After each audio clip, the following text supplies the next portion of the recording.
Tribal related issues को किल करना, मारना, ये बीजेपी का ये एक बड़ा षड्यंत्र हो सकता है। और इसीलिए झारखंड में उन्होंने जो चीफ मिनिस्टर को टारगेट किया कि भाई अभी इनका नेता है उसको ही टारगेट करके चले। अब ऐसा नहीं कि उन्होंने ये जो झारखंड की पॉलिटिकल पार्टी है आदिवासी की, उसको तोड़ने की कोशिश नहीं की हो, लेकिन उनमें सफलता नहीं हुई। पहली बात तो 4 मई 2021 सुप्रीम कोर्ट ने कहा है कि मराठा समाज को आरक्षण नहीं दे सकते, क्योंकि मराठा समाज बैकवर्ड है ही नहीं। ये सुप्रीम कोर्ट का जजमेंट है। उसके खिलाफ सुप्रीम कोर्ट में रिव्यू पिटीशन हुआ, वो भी रिजेक्ट हुआ। सेकेंड, अब उसके खिलाफ और एक क्यूरेटिव पिटीशन है, उसकी सुनवाई हुई है, लेकिन उसका जजमेंट नहीं आया, लेकिन वो भी कहेगा नहीं दे सकते। मैं आपको दावे के साथ बता रहा हूँ।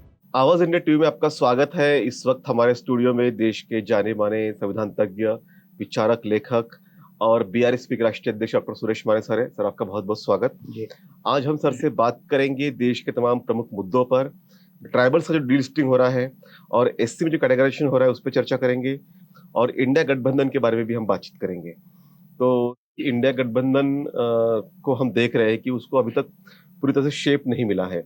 ममता बनर्जी भी लगभग आउट है, और उसने तो अनाउंस ही कर दिया है उन्होंने कि भाई हम साथ पे नहीं कॉन्टेस्ट करेंगे। और वहाँ भगवंत मान ने कहा कि हम पंजाब में गठबंधन नहीं करेंगे। और एक सबसे बड़े जो कद्दावर नेता थे उनके, जो इंडिया गठबंधन के जिसको शिल्पकार माना जाए, नीतीश कुमार, वो चले गए हैं। ऐसे में इनका भविष्य क्या होगा और क्या प्रॉब्लम है कि इंडिया गठबंधन इकट्ठा आने में क्या दिक्कतें हो रही है? क्योंकि महाराष्ट्र में हमने देखा कि यहाँ भी तालमेल नहीं बन रहा, आपके पार्टी के साथ भी तालमेल नहीं बना। इंडिया गठबंधन की सबसे बड़ी कमी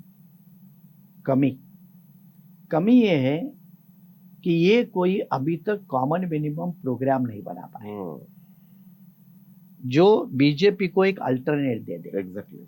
जैसे बीजेपी नहीं कहते, बीजेपी कहते हम जनगणना नहीं करेंगे, तो इन्होंने कहना चाहिए ना, हम जनगणना करेंगे, है कि नहीं? अल्टरनेट प्रोग्राम देना चाहिए ना। बीजेपी कहती है हम नहीं ओल्ड पेंशन स्कीम लागू करेंगे, तो आप कहो ना कि हम लागू करेंगे, कोई अल्टरनेट तो बताओ। ये अल्टरनेट प्रोग्राम देने में इंडिया गठबंधन फेल है, नंबर 1।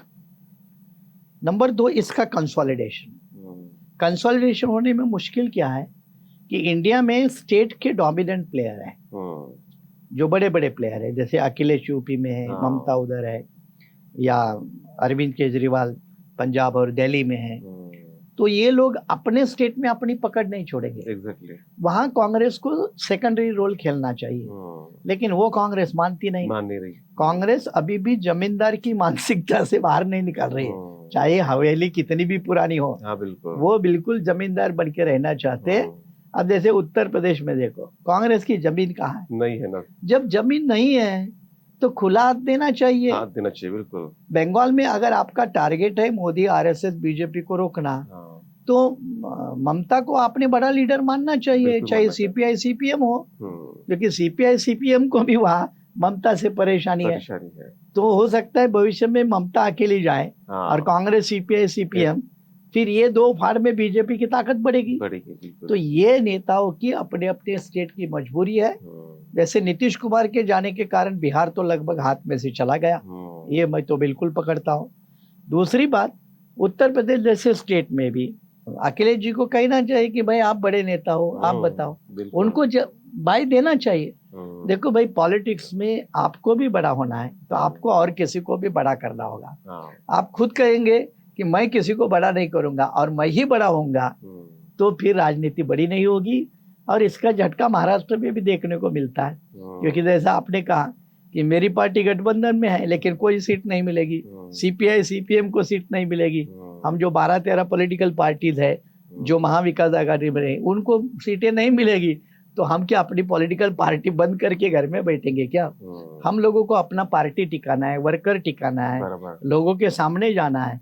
नहीं तो आप कुछ नहीं करेंगे तो लोग कहेंगे आपने कुछ कहाँ से ले लिया और चुप बैठे। ये भी आरोप होता है। तो इसलिए ये उतरना पड़ता है।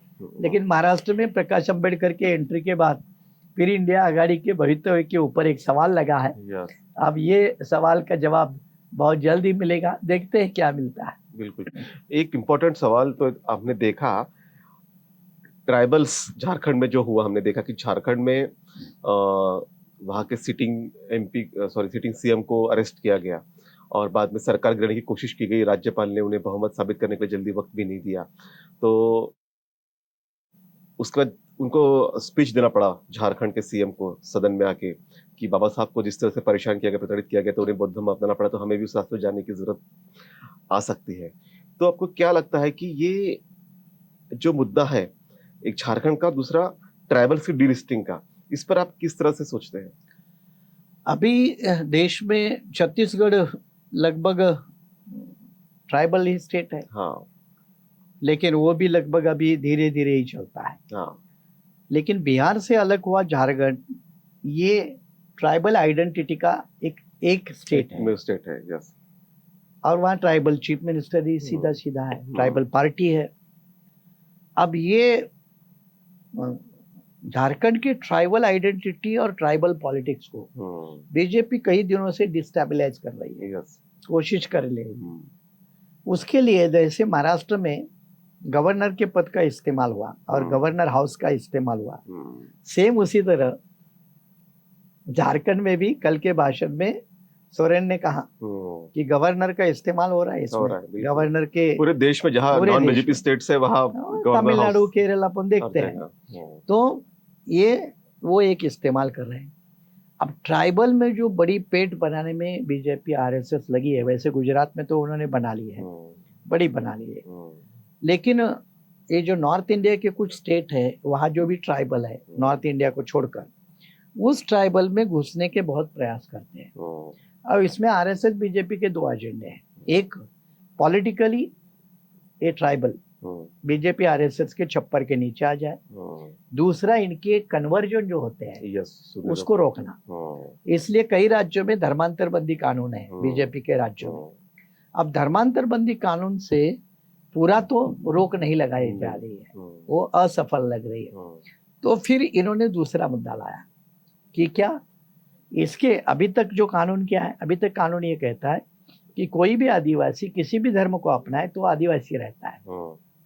अब बीजेपी का ये गेम है अभी आने वाला, उन्होंने उसकी तैयारी की है कि आदिवासी जब धर्म परिवर्तन करेगा तो वो आदिवासी नहीं रहेगा। अच्छा, इससे देश भर आदिवासी की संख्या कम होगी, धर्मांतर के ऊपर रोक लगेगी, फिर पेशा कानून के अंदर जो एरिया आता है उसका क्षेत्र कम होगा, हाँ। ट्राइबल एरिया कम होगा, संविधान की 6ठी सूची है उसके अंतर्गत जो बहुत सारे अधिकार ट्राइबल को मिलते हैं वो अपने आप कम होंगे।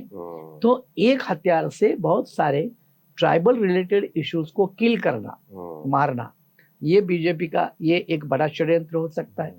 और इसीलिए झारखंड में उन्होंने जो चीफ मिनिस्टर को टारगेट किया कि भाई अभी इनका नेता है उसको ही टारगेट करके चले। अब ऐसा नहीं कि उन्होंने ये जो झारखंड की पॉलिटिकल पार्टी है आदिवासी की उसको तोड़ने की कोशिश नहीं की होगी, लेकिन उनमें सफलता नहीं मिली, उनको सफलता नहीं मिली। अगर सफलता मिलती तो झारखंड में अभी नहीं रहता ना राज ट्राइबल पार्टी का।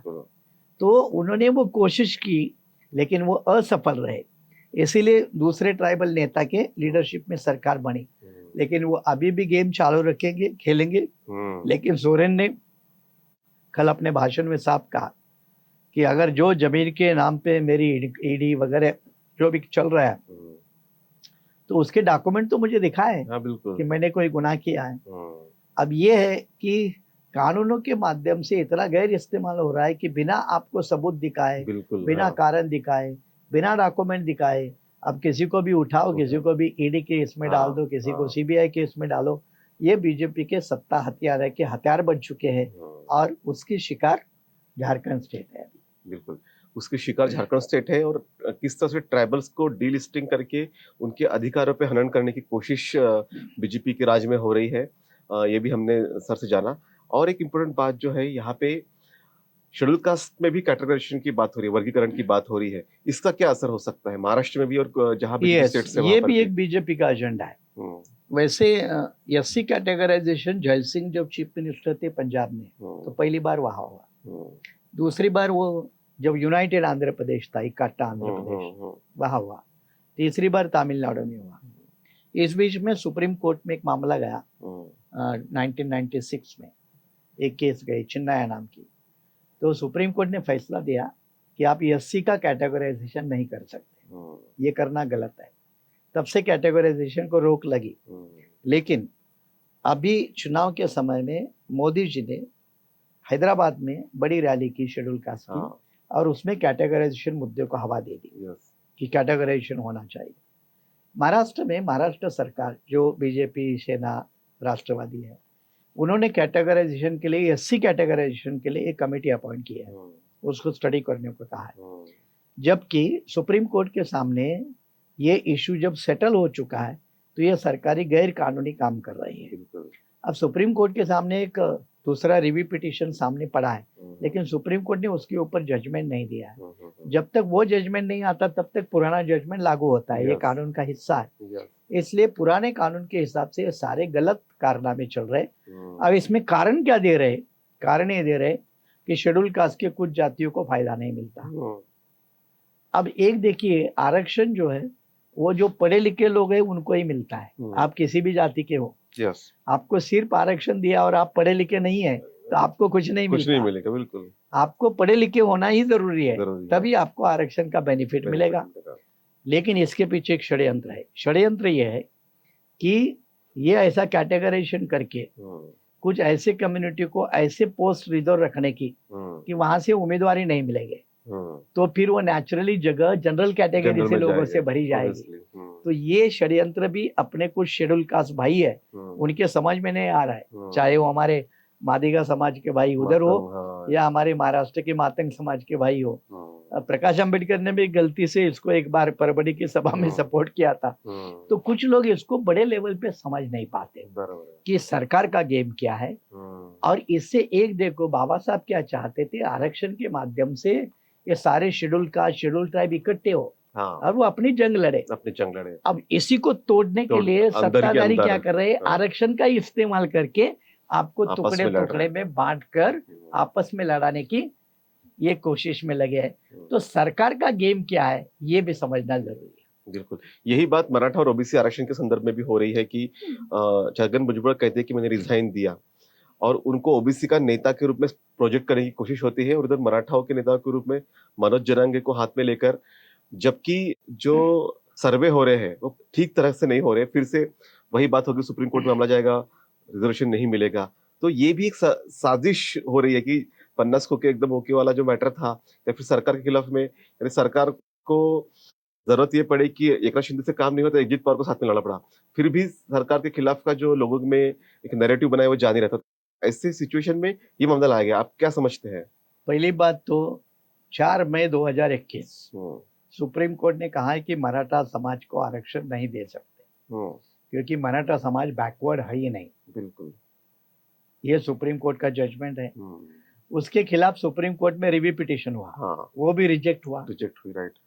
सेकेंड, अब उसके खिलाफ और एक क्यूरेटिव पिटीशन है, उसकी सुनवाई हुई है, लेकिन उसका जजमेंट नहीं आया। लेकिन वो भी कहेगा नहीं दे सकते। मैं आपको दावे के साथ बता रहा हूँ।